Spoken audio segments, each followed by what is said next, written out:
Amigos, un gusto como siempre poder saludarles. Bienvenidos entre todos en esta ocasión. El tema es la participación política de las mujeres, así que muy buenas noches. Quédense con nosotros.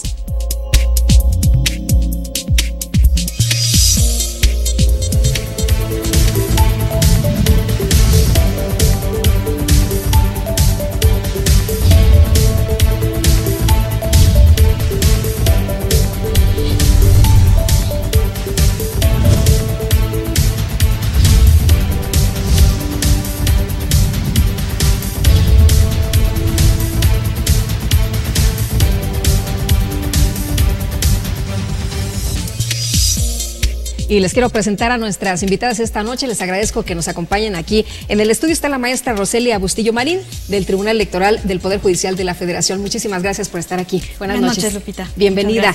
Y también nos acompaña la doctora Gabriela Martínez Tiburcio, de la Universidad Autónoma Metropolitana. Muchísimas gracias. Buenas noches, Lupita. Muy buenas noches. Pues lo primero que les quiero preguntar, ¿las mujeres tenemos los mismos derechos que los hombres en materia política? ¿Sí o no? Bueno, Lupita, sí, tenemos los mismos derechos los hombres y las mujeres, simplemente porque los hombres y las mujeres somos personas, tenemos el mismo valor, la misma dignidad, somos la mitad de la humanidad, las mujeres, bueno, más de la mitad de la humanidad las mujeres y los hombres, entonces pues todos nacimos con los mismos derechos.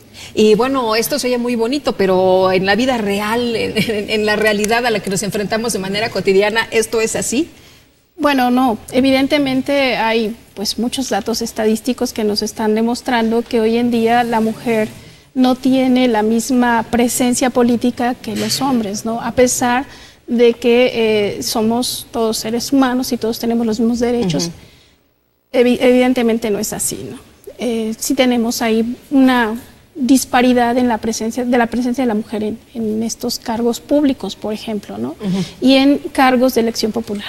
Pero hemos ido avanzando, es lo que siempre se ha dicho, ¿no? Que hemos ido avanzando de pasito en pasito y que, bueno, pues con el tema del voto de la mujer en el 53, ahí hubo un avance muy importante, pero pues por muchos años se quedó nada más ahí, se pensaba que ya lo habíamos hecho en la vida simplemente con el hecho de tener este derecho las mujeres. Sí, se pensó que ya con el reconocimiento de los derechos políticos de las mujeres ya tendríamos todo, ¿no? Sin embargo, pues hay que entender que los derechos políticos tenemos el derecho activo y el derecho pasivo. Las mujeres íbamos a votar y muchas veces íbamos a votar sin, nos decían por quién votar y no votábamos por quien nosotros quisiéramos. Claro. Pero la parte de nuestro derecho pasivo, es decir, de nosotras ser votadas y poder llegar a los cargos públicos, es lo que nos ha costado mucho trabajo, ¿no? Y hemos tenido que poner acciones afirmativas en la ley, cuotas electorales, la paridad electoral, para que las mujeres podamos, ¿no?, tener ese reconocimiento de poder ser electas. ¿Cuál es la realidad que tenemos en estos momentos? ¿Cómo están las mujeres en todos estos cargos? ¿Cuál es el panorama? Pues bueno, por ejemplo, en los cargos de elección popular a nivel estado, aquí en México, tenemos solamente una gobernadora, ¿no? Si bien es cierto que esto tiene mucho que ver ya con las decisiones de los electores, hombres o mujeres, para elegir quién los va a gobernar, evidentemente también habla de que todavía hay varios aspectos que están limitando la participación de la mujer en términos de ser, de buscar ser representantes de los ciudadanos, ¿no? Algo que comentaba justo la colega es respecto a que todavía, de hecho, las mujeres no toman la decisión ellas de manera autónoma para elegir por quién votar. En muchas ocasiones todavía les indica su pareja o evidentemente alguien más por quién tendrían que votar, ¿no? Todavía hoy en algunas encuestas nacionales salen estos datos, ¿no? En donde la mujer todavía no toma las decisiones ella, sino que va y vota debido a alguna indicación de alguien más, ¿no? Y en otras ocasiones, por más que intenta que voten por ella, pues tampoco la dejan. Así es. ¿No? Así es. A ver, tampoco la dejan que ella vote por quien ella quiera. Por ejemplo, lo podemos ver mucho en los sistemas normativos indígenas. Sí. La representación, a veces cuando va la mujer, le dicen, no, va a votar el hombre porque es el representante de familia y la mujer no tiene voz y voto, ¿no? Por ejemplo. E igualmente para acceder a los cargos de elección popular bajo sistemas normativos indígenas pasa igualmente lo mismo, y se acaba de ver en las elecciones recientes en Oaxaca, que es el estado que tiene 417 municipios que se eligen bajo ese sistema. Hay mujeres que, de hecho, un municipio que se llama San Miguel Peras, la mujer fue linchada, ¿no? Para poder acceder a su cargo de síndica. Entonces, bueno, en este caso del derecho a ser votada, pero también en los derechos a que ellas puedan votar, muchas veces dicen, no, porque el representante de la familia es el hombre, no la mujer. Bueno, y uno de los casos emblemáticos, el de Eufrosina, ¿no? Por ejemplo, que tanto recuerda y que está ahí en el colectivo. Sí, claro. ¿No? De esta mujer indígena oaxaqueña que quiere llegar a gobernar ahí su municipio, y resulta que no la dejan simple y sencillamente por el hecho de ser mujer. Así es. Sí, así es. Y además también porque hay otros elementos que dentro de los sistemas normativos se toman en cuenta, ¿no? Pero principalmente, sí, la cuestión de el sexo es pareciera que es muy importante para acceder al poder, ¿no? Que nuestra historia, nuestra cultura ha sido construida a partir de una visión masculina, en donde la mujer pareciera que no es capaz de poder tomar decisiones para la ciudadanía. Bueno, y pareciera que vamos avanzando y que las cosas van avanzando y vemos cuestiones tecnológicas y ahora que pones en la mesa esto de que todavía a las mujeres se les aconseja y no se les deja, y decimos en qué momento estamos, ¿no? Claro, pero bueno, también hay varios elementos que explican por qué hay una desigualdad entre hombres y mujeres en el acceso a los cargos de representación popular. Aquí voy a retomar algunos estudios que se han realizado recientemente sobre cómo podemos agrupar estas causas de por qué estas desigualdades, ¿no? Retomando a Fernanda Vidal, una investigadora del Instituto de Investigaciones Jurídicas de la UNAM, nos dice que hay dos perspectivas, ¿no? Una de la oferta y otra de la demanda, es la perspectiva del mercado. Y una es, por un lado, en el caso de la oferta, es que hay una falta de interés y participación por parte de las mujeres, ¿no? Ellas no quieren involucrarse. Y también la falta de capacidades de las mujeres para participar en los partidos políticos, porque ese es el otro elemento, ¿no? Los partidos políticos, aunque hay candidaturas independientes, hoy por hoy siguen siendo el instrumento a través del cual se llega a tener un cargo de elección popular.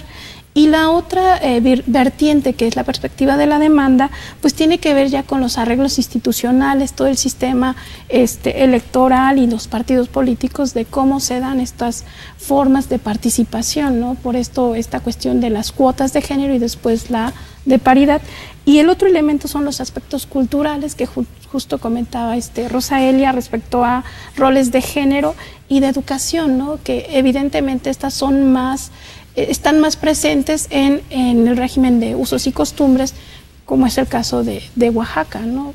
Entonces, estas son como que las explicaciones por las cuales todavía la mujer no tiene un papel relevante en la participación política. Aunque hay muchas mujeres preparadas, en algunas ocasiones se ha dicho que las mujeres, que no hay mujeres, que no hay mujeres, ¿no? Para estos puestos. Me parece que eso sobre todo es como un pretexto que utilizan los partidos políticos para decir que no pueden cubrir anteriormente con la cuota y ahora con la paridad. Pero realmente sí hay mujeres. Y hay mujeres que, independientemente de que digan que no están capacitadas, a los hombres jamás los capacitan. Los hombres llegaron y se han equivocado, e igual que nos permitan a nosotras las mujeres poder llegar por el simple hecho, y no de pensar en el sexo en la política, sino pensar que somos personas que podemos decidir, ¿no? Frente a la política pública, frente a cualquier decisión. Entonces, esa cuestión de decir que no hay mujeres, me parece que es un pretexto para que las mujeres no lleguemos al poder. Oye, y bueno, hablabas de las acciones afirmativas. ¿De qué se tratan las acciones afirmativas? Mira, las acciones afirmativas son políticas públicas que llegaron a establecerse primeramente en Estados Unidos para que los afroamericanos pudieran acceder a la educación. Entonces se reservaron porcentajes para las universidades y la Suprema Corte de Estados Unidos dijo que eran constitucionales porque era como una medida para hacer efectiva la desigualdad de grupos desaventajados. Y también se ha tomado en México esa acción afirmativa en el caso de la materia electoral para que grupos desaventajados en el acceso igualitario a los derechos políticos, como en este caso de las mujeres, y no porque somos minoritarios como a veces nos dicen, ¿no? Sí. Sino porque estamos desaventajadas en el sentido de que históricamente no hemos podido llegar a acceder a los Oye, somos minoría, ¿no? Somos más del 52%, ¿no? Así es. Y nos siguen diciendo que somos minoría. Y que somos minoría, por supuesto que eso no es así, ¿no? Pero sí, bueno, evidentemente estas excusas que pueden dar los partidos políticos es justamente también por algunas cuestiones más que tienen que ver desde la perspectiva de género, ¿no? De que las mujeres tienen que cumplir ciertos roles que evidentemente, de acuerdo con su visión, pues no serían acorde o no sería apropiado que estuvieran, ¿no? Porque podrían descuidar la familia, podrían descuidar otro tipo de roles que desde esa teoría se están imponiendo a las mujeres, ¿no? Muy bien, pues seguimos platicando del tema, seguimos en un momento más. Antes vamos a este resumen de las actividades más importantes en el Instituto Electoral del Estado de México.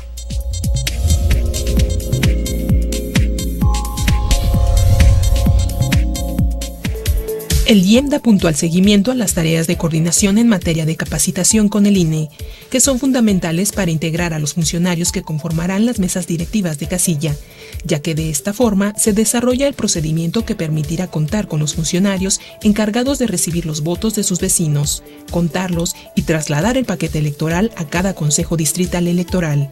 Si recibiste tu notificación, un capacitador asistente electoral del INE te visitará y te capacitará en tu casa con el apoyo de los materiales que exprofeso se generaron por el IEM. En sesión extraordinaria, el Consejo General del IEM aprobó el anexo técnico número 1 al Convenio General de Coordinación y Colaboración celebrado con el Instituto Nacional Electoral, el cual tiene como fin precisar las actividades, plazos y mecanismos de colaboración respecto de la organización y desarrollo del proceso electoral local ordinario del Estado de México y la jornada electoral del 4 de junio de 2017.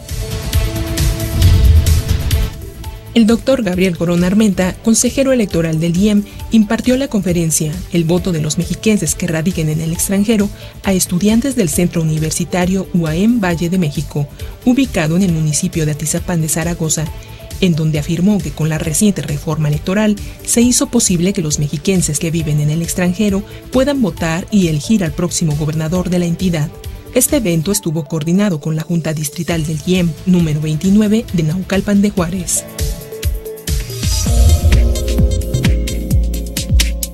Vamos a una pausa y regresamos de inmediato. Le quiero recordar que puede participar con nosotros a través de redes sociales. No se vaya, continuamos.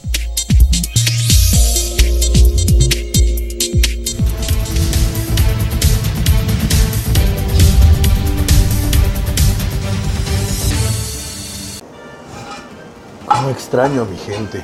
Si pudiera hacer algo más por ellos. Pues empieza por votar. Ya ves que desde aquí ya también se puede hacer. ¿De veras? ¡Claro! Es más, infórmate y dile a todos los que conoces, así todos le entramos. ¿Eres del Estado de México y vives en el extranjero? En 2017 vota desde allá para elegir gobernador. Regístrate en votoextranjero.mx. Tienes hasta el 15 de marzo. IEM, Instituto Electoral del Estado de México. Quiero mucho mi trabajo porque es algo que mi papá me heredó. Le dedico cada momento de mi vida y cuido cada detalle en lo que hago. Al igual que con mis hijos. Eso me lo enseñó mi viejo. Todos mis trabajos los termino con buen gusto y calidad. El próximo 4 de junio, tú le das valor. IEM, Instituto Electoral del Estado de México.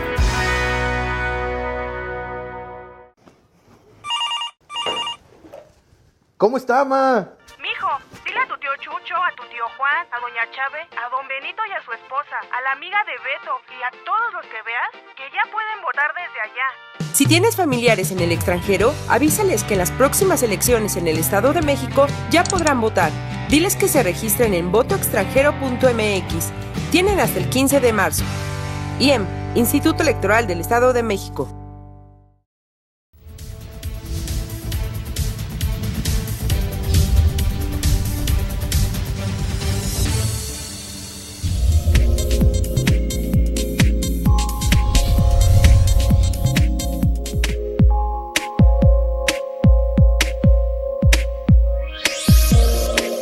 Porque son ciudadanos, tienen los mismos derechos y obligaciones y tienen derecho a los comicios. pues porque las mujeres contamos con información que a veces los hombres no cuentan. Como mujeres pues siempre estamos en contacto con todas las vecinas, con toda la comunidad, entonces en ese aspecto pues sabemos cuáles son las necesidades de todos nuestros vecinos y así podemos darle mejores soluciones. A veces el hombre se limita a platicar con los hombres y a veces las mujeres pues son más abiertas a poder hablar con la gente, acercarse más, por eso yo creo que es importante. Pues yo considero que la mujer tiene habilidades en todas las áreas porque es buena administradora, es visionaria, es lógica en su actuar y pues son características que se requieren para ejercer la política y para hacer la política. Por la toma de decisiones que ejerce cada una de ellas. Yo creo que es de vital importancia el que participen y pues que les den este espacio.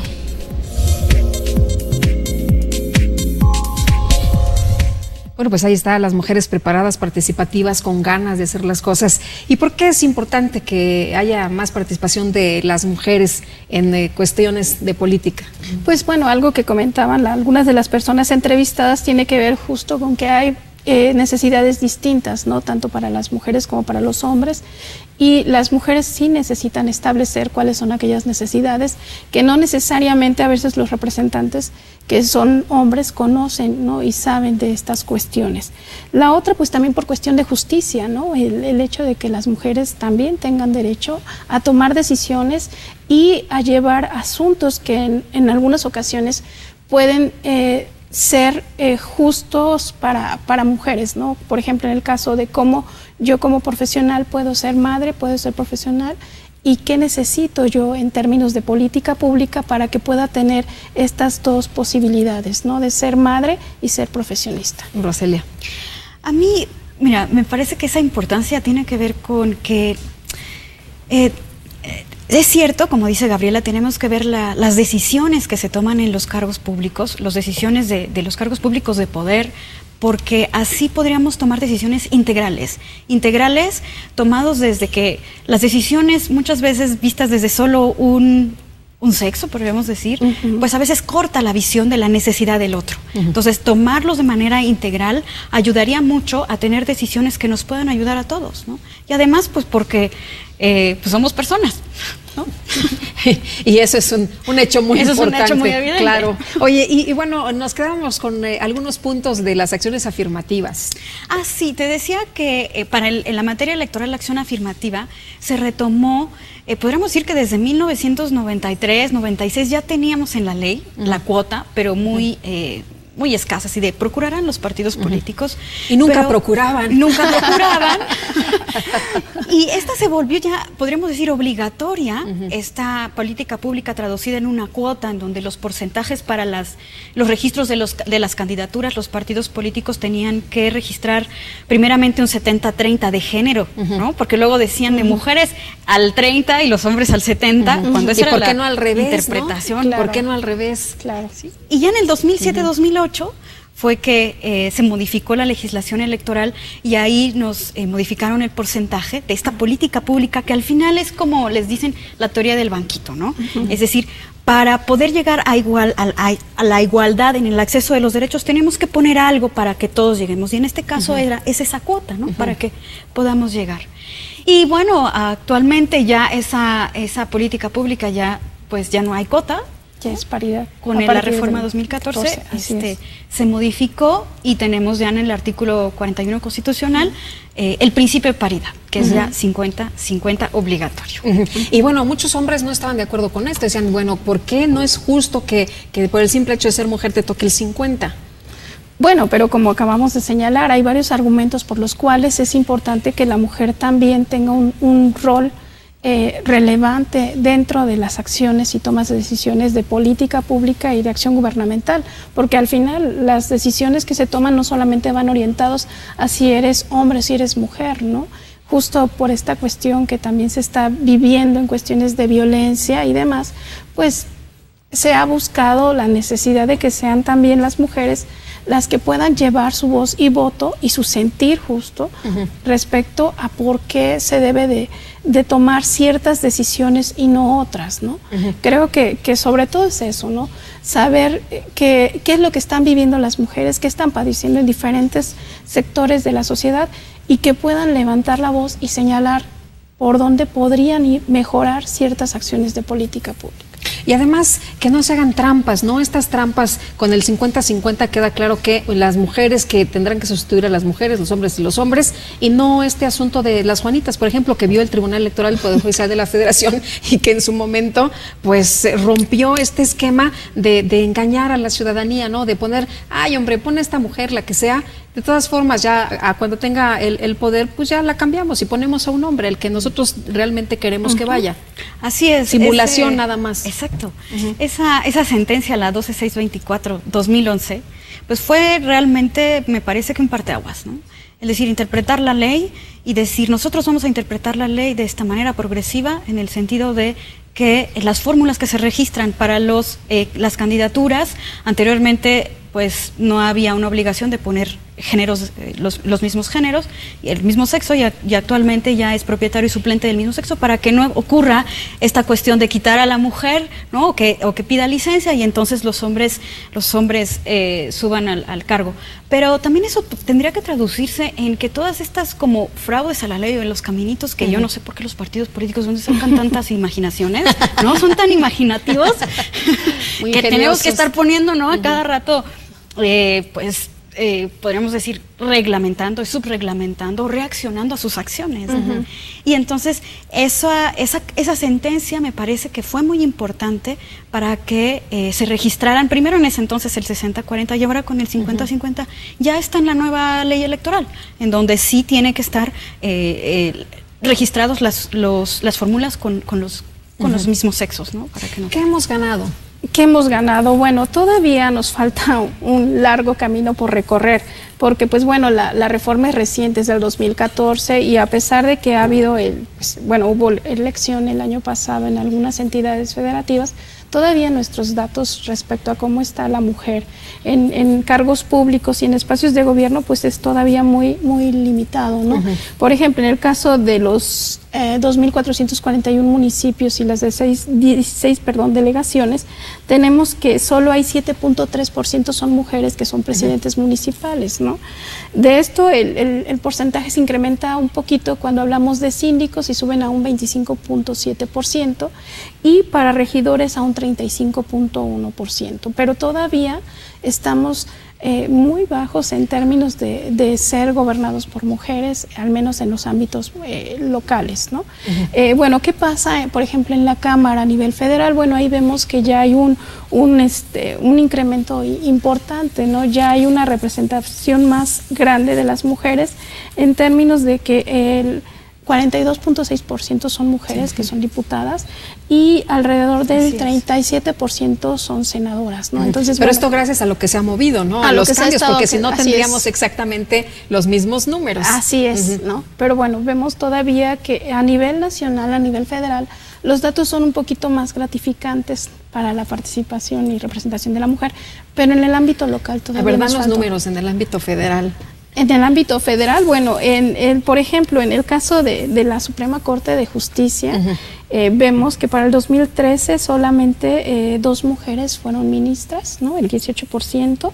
Para la Sala Superior del Tribunal Electoral del Poder Judicial solamente había una mujer, el 4% de 7 magistrados. El Pleno del Consejo de la Judicatura Federal, que son 7 consejeros, el 29% son mujeres, ¿no? Sí. Entonces todavía estamos, insisto, en esta cuestión de cargos, ¿no? Y por ejemplo, hoy en día tenemos a 3 secretarias nada más de Estado. A nivel federal, ¿no? Entonces, bueno, ¿qué pasa con las entidades federativas, por ejemplo, ¿no? Tenemos solamente una gobernadora, Laura Pavlovich, ¿no? Sonora. Así es, pero en general tenemos que en todas las administraciones públicas de los estados, algunas mujeres tienen un rol importante en algunas secretarías, pero estas están más destinadas a cuestiones de cuidado. Por ejemplo, en instituciones de salud hay un gran número de servidores públicos que son mujeres, estamos hablando de más del 60%, pero porque son instituciones de salud, ¿no? Más esta cuestión, esta perspectiva de género en donde las mujeres desempeñan un rol de cuidadoras, ¿no? De atención a alguien más, de asistencia, ¿no? Entonces, todavía estamos luchando, ¿no? Así es, no ha sido, no tenemos una realidad distinta a la que esperaríamos, pero evidentemente la reforma también es reciente, tenemos apenas 2 años de empezar y bueno, esperemos que en los siguientes procesos electorales haya una mayor participación de las mujeres. Muy bien, pues vamos a un comentario si les parece bien y continuamos con más aquí entre todos.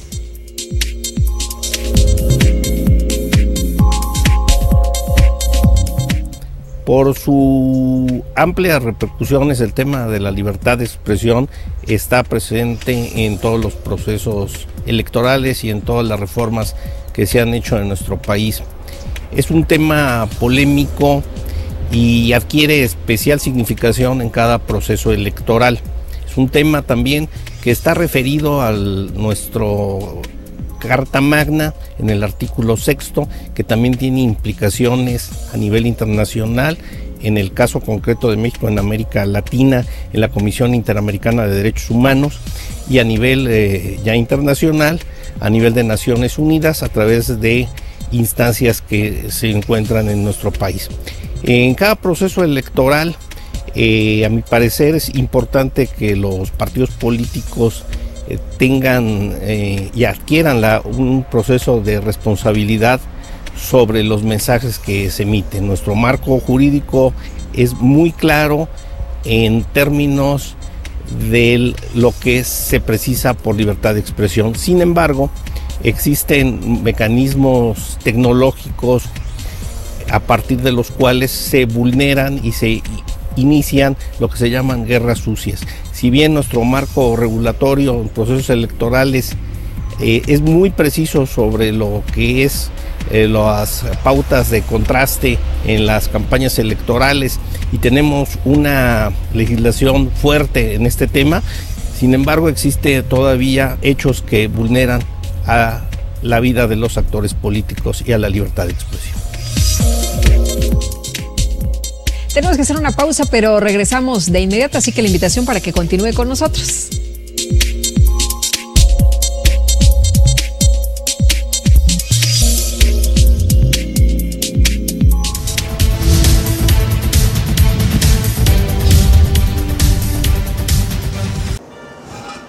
Cómo extraño a mi gente. Si pudiera hacer algo más por ellos. Pues empieza por votar. Ya ves que desde aquí ya también se puede hacer. ¿De veras? ¡Claro!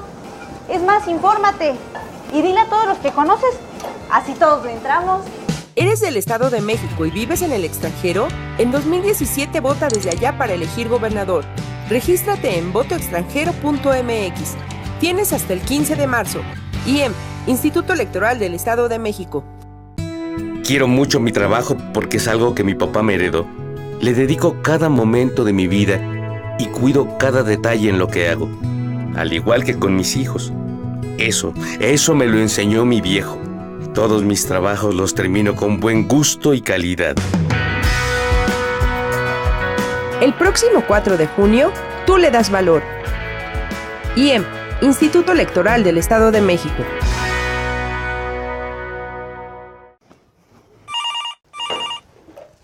¿Cómo está, ma?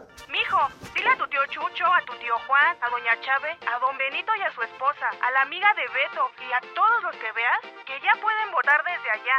Si tienes familiares en el extranjero, avísales que en las próximas elecciones en el Estado de México ya podrán votar.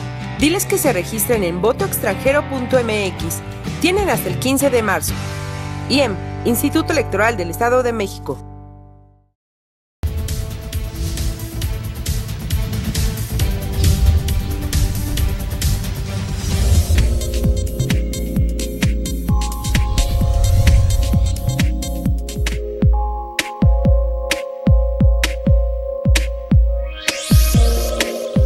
Pues porque damos nuestros puntos y opiniones y nuestras problemáticas. Lo sacamos todo pues tal vez lo reprimido, porque antes pues no, la mujer no opinaba, no decía nada.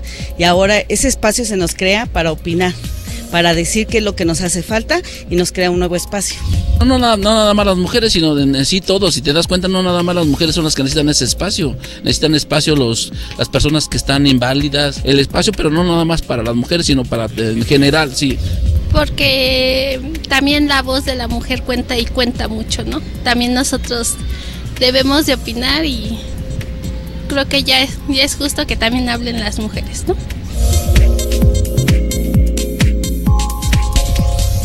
Bueno, es justo que también hablen las mujeres, esto que decía una de las entrevistadas, sumamente importante sin duda. Y están hablando las mujeres, en realidad sí se está viendo esta fuerza, este avance. Me parece que sí ha habido un avance, en los últimos 2 años, me parece, y muy fuerte,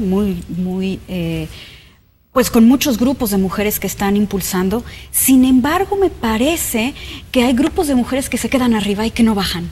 Es decir, las mujeres que están, por ejemplo, en la base de los partidos políticos o que están en cargos podríamos decir más altos, no dan la voz. Y eso me recuerda a los datos que dio Gabriela, porque dio datos de quienes están en las gobernaturas, en los diferentes cargos. Sin embargo, ahí nos damos cuenta que entre más alto vas viendo en los cargos, menos mujeres ves. Entonces, eso también es un resultado de que a las mujeres podemos participar y se escucha la voz de las mujeres, pero a ver hasta dónde, ¿no? ¿Es una decisión de las mujeres o es realmente como está la estructura el que las mujeres no sigan subiendo? Bueno, tienen que ver con los arreglos institucionales que están en los diferentes, en este caso, por ejemplo, en los partidos políticos, ¿no? Todavía no se tiene una homologación al 100% de lo que se llevó a cabo de lo que se estableció en la reforma en la Constitución, en el artículo 41, y no se ha bajado todavía a los niveles más locales, ¿no? Evidentemente a nivel federal es mucho más visible, pero en los ámbitos locales todavía hay posibilidades de que ciertos actores políticos que tienen cierto poder, pues no lo hagan o no logren permear estas reformas federales a los ámbitos locales, ¿no? Y todavía tengamos cacicazgos en muchas entidades federativas y en algunos ámbitos municipales. ¿Qué pasa con la violencia política, la violencia en contra de las mujeres? Mira, la violencia política pareciera que es un tema nuevo, pero es un tema que siempre ha existido. Es decir, lo que está pasando es que con la obligatoriedad de cumplir con la paridad, entonces se está visibilizando una violencia que pareciera que era privada y que se está volviendo pública. Es decir, que los actores políticos están actuando hacia afuera para evitar que las mujeres accedan a sus derechos políticos por el solo hecho de ser mujeres. Y eso se puede traducir en muchas acciones, ¿no? Voy a cumplir con la paridad, pero las voy a registrar en los distritos que para ellos son perdedores. Ya cumplí. Sí. Aunque la ley ya ahorita ya lo restringe. Pero por ahí ya viene, con la paridad horizontal, vamos a registrar a las candidatas a presidentas en los municipios más pequeños o en los municipios perdedores. Es decir, y eso se traduce en violencia. Es decir, el hecho de evitar que las mujeres puedan llegar a ser votadas ya es un hecho de violencia frente a los derechos de las mujeres. Sí, bueno, tiene mucha razón lo que comenta Rosaelia. Efectivamente, ¿no? O la otra es buscar la manera de cumplir con la norma, pero pongo a mi esposa, pongo a mi mamá, y al final las tomas de decisiones las realizo yo, ¿no? Sí, pongo que yo quiero y luego les digo que hagan. Así es, entonces también está esta simulación, que evidentemente también es un aspecto de violencia hacia las mujeres, ¿no? Porque es señalar que son incapaces de tomar decisiones y que por eso alguien las tiene que ir dirigiendo, ¿no? Y esa es una parte, ¿no? Porque está la otra parte del linchamiento, la parte de que no... Lo que es violencia, sí, lo que es el tema del asesinato, recuerdo una presidenta municipal en Morelos, ¿no? Que apenas acaba de tomar el cargo y la asesinan, en fin, está la violencia realmente en todos los niveles. Por supuesto. Sí, ahí de hecho hay un violómetro de violencia política que lo sacaron en el INE y en otras instituciones, que de hecho la violencia puede ser desde un comentario sutil, ¿no? Hasta llegar a lo psicológico, y psicológico también no solamente contra ti, sino contra tu familia, y de ahí llegar hasta lo último, lo físico y el homicidio, ¿no? O sea, sí tiene varias vertientes de la violencia política. Y lo que comenta Gabriela, que me acuerdo que una de las paritaristas francesas más connotadas, Scott, le llama paridad conyugal, ¿no? Vamos a aplicar la paridad conyugal y ponemos a quien nosotros... Bueno, o sea, pongo a mi esposa y yo le digo, yo estoy atrás de ella, ¿no? Yo le digo cómo gobierne, qué haga, cuándo y en dónde. Y así, pues también se traduce en violencia, porque yo no estoy decidiendo que yo quiero tener o acceder o ejercer mis derechos políticos voluntariamente, ¿no? Sino que me están presionando, me están coaccionando. Y bueno, en este aspecto, ¿qué se puede hacer para combatir la violencia? Bueno, yo creo que el aspecto institucional es fundamental, ¿no? Las reglas del juego bien claras en cuanto a cómo se puede o se debe de elegir, más bien garantizar esta paridad de género. Yo creo que eso es fundamental, ¿no? Que haya una claridad, que además también haya sanciones a quienes quieran disfrazar esta situación, ¿no? Esto es un poquito con la cuestión de rendición de cuentas, ¿no? Yo, si no tengo una sanción, pues voy a tratar de simular que estoy cumpliendo con las reglas. ¿No? Para Así no es. hacer las cosas. Pues hay que establecer castigos claros y precisos respecto a que eviten esa simulación, ¿no? Esa violencia hacia las mujeres. Roselia.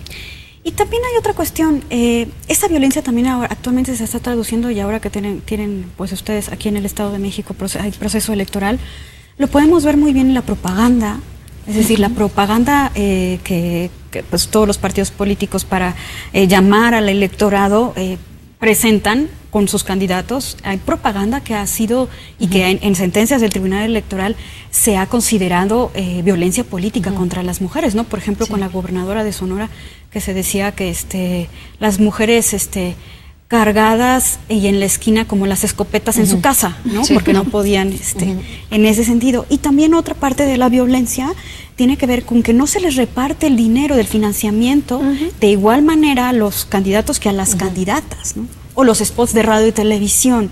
Entonces, es decir, ¿qué tendremos entonces que también, además de la sanción, volver a reglamentar o para que los partidos políticos no hagan este tipo de acciones y entonces no se convierta otra vez en la violencia? Bueno, pero es lo que decías hace un momento, ¿no? El tema de seguir reglamentando y donde haya huecos y donde los partidos políticos encuentren la manera de cerrarle el camino, pues actuar sobre este mismo, ¿no? Así es.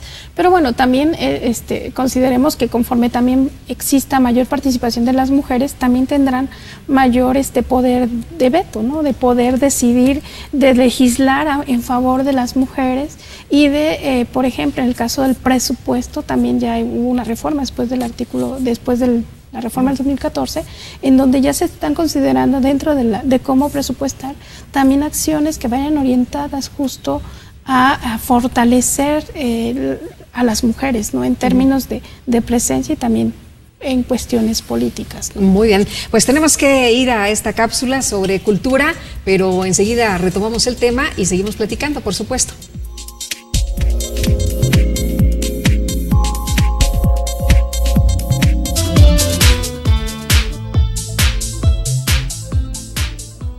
En el tiempo de las mariposas. La película destaca la historia de la vida y la lucha de las llamadas mariposas, 4 hermanas heroicas, las Maribal, que combatieron contra la grave problemática económica, social, política y de derechos humanos que vivía su país en la era del dictador Rafael Leónidas Trujillo, quien tomó el poder a finales del año de 1930 y mantuvo bajo su absoluto dominio a República Dominicana hasta 1961, año que fue asesinado. Más de 30 años de terror y de violaciones de todo tipo, durante las cuales se produjo una enconada resistencia civil y una incipiente oposición armada por parte de la población, razones por las cuales fueron asesinadas más de 50,000 personas, entre ellas las hermanas Maribal, las mariposas, quienes combatieron la injusticia en la búsqueda de una sociedad dominicana más justa, igualitaria, equitativa e incluyente, concluyendo con el cruel asesinato de las 3 hermanas Maribal el 25 de noviembre de 1960, lo que motivó a que esta fecha se tomara como referencia para conmemorar el Día de la Eliminación de la Violencia contra la Mujer a nivel mundial. Esta película se desarrolla en el marco de un contexto histórico, con acontecimientos y personajes reales de valor histórico. Esta cinta cuenta con las actuaciones de Salma Hayek, Edward James Olmos, Mía Maestro, Pilar Padilla y Marc Anthony, dirigida por Mariano Barroso. Recomendación cinematográfica de Entre Todos.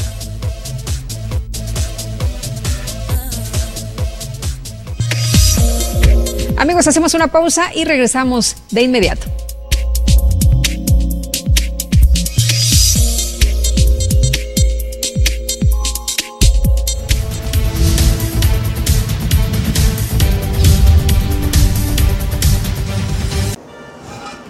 Cómo extraño a mi gente.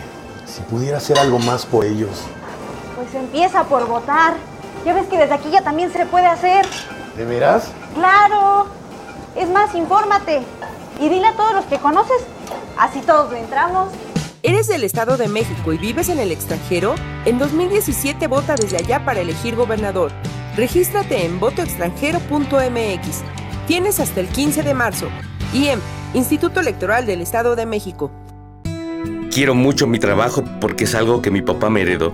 Le dedico cada momento de mi vida y cuido cada detalle en lo que hago, al igual que con mis hijos. Eso me lo enseñó mi viejo. Todos mis trabajos los termino con buen gusto y calidad.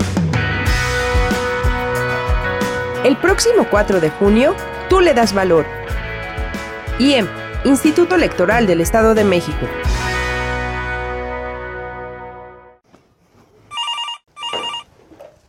¿Cómo está, ma?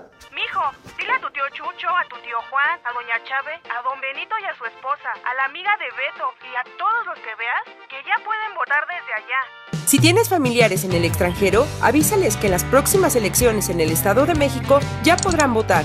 Diles que se registren en votoextranjero.mx. Tienen hasta el 15 de marzo. IEM, Instituto Electoral del Estado de México.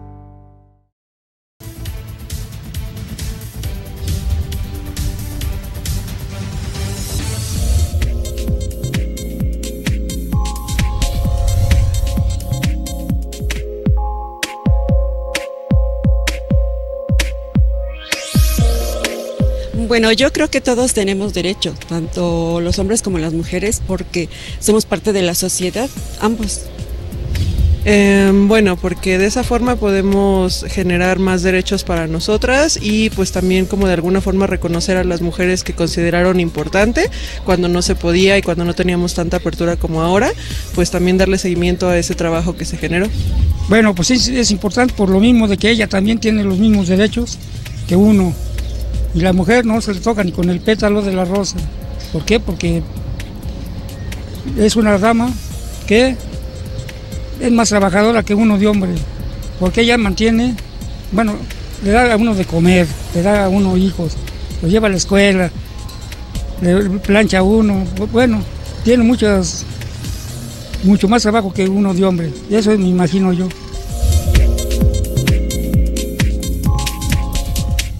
Bueno, y decíamos que uno de los, sin duda, de las elecciones que tendrán mayor atención es lo que va a ocurrir en el Estado de México, elección para gobernador en 3 estados del país, pero sin embargo, pues los reflectores en el Estado de México. En el Estado de México hay 2 candidatas, son candidatas mujeres. ¿Y cómo ves tú la situación? ¿Cómo estamos en cifras en el Estado de México? Bueno, en el caso de los diputados locales, aquí tenemos una representatividad del 37.3%. Son mujeres, el resto todavía, pues la mayoría son hombres, ¿no? Del 75 diputados que tenemos en este Congreso local, 28 son mujeres. ¿Tendrán que cambiar las cosas? Bueno, esperemos que sí, ¿no? Esperemos que estas candidatas que están en este momento ya pues registradas como tal, pues alguna de ellas puedan tener algún papel importante en esta elección, ¿no? Bueno, y vamos a ver qué es lo que pasa, qué es lo que decide la ciudadanía. Pero, por ejemplo, en el Tribunal Electoral, ¿cuáles son los puntos que se han revisado? ¿Cuáles han sido las sentencias? ¿Qué es lo que ustedes están viendo? ¿Qué es lo que se está revisando? Pues mira, precisamente en las elecciones que pasaron, que han pasado 2014, 2015 y 2015, 2016 después de la reforma, respecto a la paridad, ha habido varios criterios que se han generado. Sobre todo hay dos muy importantes que tienen que ver con la jurisprudencia 6 y 7 de 2015, en donde todos los partidos están obligados al registro de las candidaturas, porque la Constitución solamente habla de congresos estatales y de congresos federales, gobernadores y presidente de la y los otros cargos, pero no habla de los municipios. Y entonces estas sentencias hablan de la obligación de registrar en paridad vertical y paridad horizontal, y de ahí se generaron muchos criterios en las últimas dos procesos electorales que costaron muchos, hasta la remoción de los consejeros del Instituto Electoral de Chiapas, por no haber cumplido la paridad. Y en el Estado de México no se cumplió con esa paridad, no se cumplió ni con la paridad vertical ni con la paridad horizontal en las elecciones pasadas, simplemente porque, no se impugnaron, los partidos políticos no lo impugnaron, lo impugnaron unas mujeres y se dijo que no tenían el interés jurídico. Actualmente sí tienen interés jurídico cualquier mujer, aunque no esté en vías de ser, no sea candidata, para impugnar que no se cumpla la paridad. Y entonces están observando en las sentencias, y esos criterios los tienen que cumplir la jurisprudencia todos los actores políticos. Los tiene que observar el Instituto Electoral del Estado de México y los tienen que cumplir los partidos políticos. Entonces, esta va a ser la primera vez que en los 125 municipios que tiene el Estado de México se va a registrar la paridad vertical, que tienen que cumplir ahora por la obligación de la jurisprudencia, que implica que en todas las planillas exista una alternancia, si son planillas con números impares, pues 45% de mujeres, 55% de hombres, o al revés, 55-45, y si las planillas son pares, 50 y 50, registradas de manera alternada para que las mujeres no las pongan en las últimas regidurías, pero también la paridad vertical, la paridad horizontal, y eso es muy importante. ¿Por qué? Porque del total de los 125 municipios, la mitad tiene que registrarse con candidatas y la otra mitad con candidatos. Entonces las cabezas tienen que ir mitad y mitad, y luego hacia adentro de las planillas, en la vertical, 50 y 50. Entonces vamos a ver el juego de los partidos políticos para cumplir, y el acceso de las mujeres, cómo se puede cumplir ahora en los municipios, porque es uno de los estados que de las cifras pues no tiene ni llega al 3-4% de presidentas municipales. Oye, pero entonces ya esto es un mandato, o sea, ya no se puede decir que no voy a cumplir con tal o cual. No, es un mandato. De hecho, si no se cumple, el instituto está obligado a revisar. Si no se cumple con esta paridad vertical y horizontal, que se llama la paridad integral, tiene que ordenar al partido político. Igual, si hay una planilla de candidatura independiente, igualmente tiene que ser al menos la vertical, de modificar su registro. Y si no lo cumple, le puede cerrar la inscripción a ese partido político por no cumplir con esa paridad. Solamente con estas herramientas y con estos candados podemos lograr que las cosas cambien, ¿no? Claro, por supuesto, yo lo señalaba, ¿no? Tendríamos que modificar justo uno de los elementos o causas por los cuales tenemos esta desigualdad, es la cuestión de los arreglos institucionales, que justo ahorita que está señalando Rosaelia, se están realizando para garantizar que sea efectiva esa paridad, ¿no?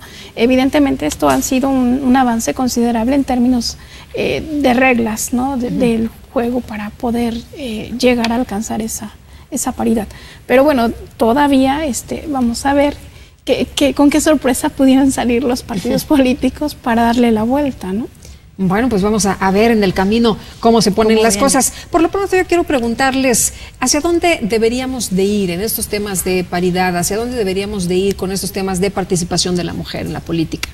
Pues a mí me parece que primero tendríamos que hacer conciencia que si bien la paridad está en la ley, estamos hablando de que se hace efectiva la igualdad ante la ley, podríamos decir, en su conjunto el artículo 41 con el artículo 4 constitucional, los tratados internacionales, las leyes, reglamentos, etcétera, pero que el hecho que está en la legislación eso no va a hacer que cambie la ciudadanía, que nuestro pensamiento cultural y masculinizado, patriarcal de siglos, ¿no? En tan poco tiempo se modifique. Entonces nosotros tenemos que pensar que esa paridad tiene que ser transversal en una democracia que, como lo dice el artículo 3 constitucional, que sea un sistema de vida y que esa paridad no venga solamente a aplicarse en los procesos electorales, sino que en todos nuestros ámbitos sociales, culturales, económicos, de todo, venga esa educación en donde se considere la vida entre los sexos y no entre el género, es decir, no casar al hombre a un rol y a la mujer a otro rol, sino pensar que todos podemos hacer todo. Claro, como decían algunas de las participaciones, ¿no? que vimos. Así es. Y bueno, esta cuestión de hacer transversal esta perspectiva de género en todas las políticas, en todos los ámbitos, es relevante, ¿no? Digo, ya también Rosalia mostraba que después de haber tenido un caso en Chiapas, ¿no? Se dan unas modificaciones en el Estado de México y esa sería la otra vertiente, ¿no? Tratar de armonizar todas las legislaciones locales a la federal para que de esta manera se pueda garantizar esta cuestión. Y evidentemente estoy de acuerdo con Rosaelia, no solamente en términos electorales, sino también en todos los aspectos de vida, ¿no? Incluso en los roles de familia, ¿no? Porque sí tenemos esta visión androcentrista en donde la visión del mundo gira alrededor del papel del hombre, ¿no? Y no, hay que modificar esa visión, ¿no? Sí. Y bueno, ¿cuáles son los retos que ustedes ven? Casi ya nos vamos, nos imponen estos roles, veíamos por una parte este apoyo de los hombres hacia las mujeres, ¿no? De que sí, las mujeres tienen que participar, las mujeres son valiosas, pero por otra parte tienen derecho a participar porque aparte nos atienden y porque aparte lavan y porque aparte planchan, ¿no? ¿Cuál es el reto? Pues me parece, primeramente el reto ahora en los procesos está en que haya paridad dentro de los partidos políticos. Mientras no exista paridad entre los partidos políticos no se puede reflejar el cumplimiento de la ley de manera pareciera voluntaria o de manera que entendieron cuál es y para qué es la paridad. También ese es el reto, ¿no? Entender nosotros la sociedad que la paridad no es solamente en un proceso, ¿no? Sino que la paridad lo que va a hacer es que tengamos una sociedad más democrática, una sociedad en donde consideremos de manera igualitaria a todos, ¿no? Y que eso, el reto es ese, cómo modificar de una manera más hacia adentro, más sensibilización hacia nuestros propios valores de entender que la mujer y el hombre pues somos iguales. Lo único que no somos iguales pues es que las mujeres somos las que parimos, que no sabemos que si eso se va a modificar en algún momento, ¿verdad? Pero muy bien. Los retos. Sí, bueno, hay que impulsar medidas que favorezcan mayor la participación de la mujer, no solo en el ámbito electoral, sino en todos los ámbitos gubernamentales, en donde efectivamente se llevan a cabo políticas públicas que van a impactar a toda la sociedad, ¿no? Y tal vez una cuestión también educativa, ¿no? En cuanto a esta visión de seguir fomentando que el hombre tiene un rol y la mujer otro, ¿no? Yo creo que aquí en este momento hay que señalar que los roles, sí, efectivamente dice Rosalia, las mujeres en este momento somos las que tenemos hijos, ¿no?